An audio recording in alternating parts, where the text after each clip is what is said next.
On Tuesday, then we begin the senior exam cycle, and we're going to have final exams 5, 6, and 7 on Tuesday the 15th. On Wednesday, you will have exams 3 and 4, and on Thursday, you'll have exams 1 and 2. And so if you're exempting any of those, which I hope many of you are, you would, have your folks call in and excuse your absence. It will still count. Your absence will still count. So if you are an A+ student, make sure that you're aware of your attendance to make sure that you're all good in that area. But your days will kind of just keep shortening up as the week progresses. And then on Friday, the 18th, we will have graduation practice. We'll start in the theater, and then we'll have some things happen in the theater, and then we'll move to the back gym and rehearse for graduation, and you'll get your cap and gown on Friday, the 18th. So on any time you have, whether you have an exempted final or whether you're, just choosing to not come, you would want to make sure that your parents are calling you in. If for some reason you miss distribution time, what we plan on doing is just putting your honor cord in your cap and gown bag. So you will still get your honor cord, no problems there, but we thought it would be nice for other students to see your accomplishments, but with all of these honor cords being distributed, so we thought it would be nice to do that at lunchtime this year.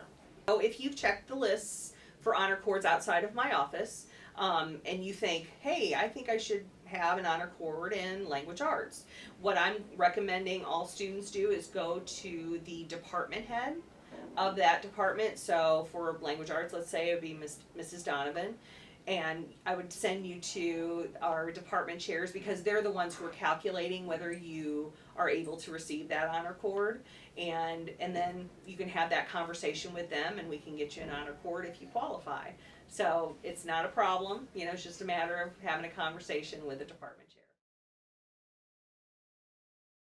So graduation practice goes from 8:30 until about 11:15. We're thinking you should be all done by 11:30, no later than that.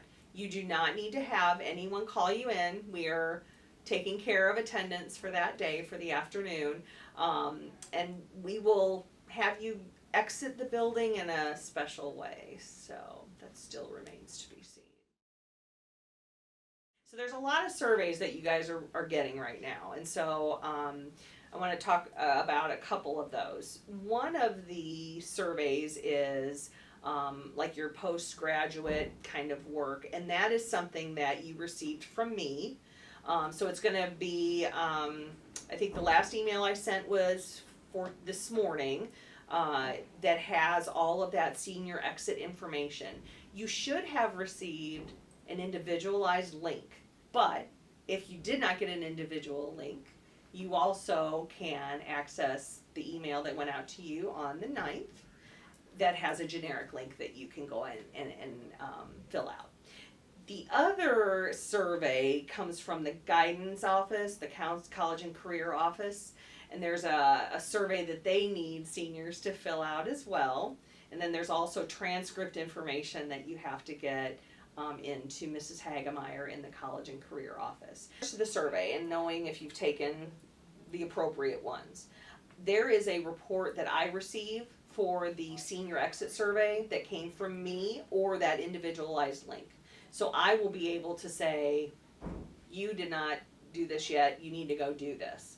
I'm assuming that the college and career folks will also run a report to say, hey, these kids have still not taken this. So more than likely we'll be calling folks in and saying, hey, you need to get these surveys taken care of.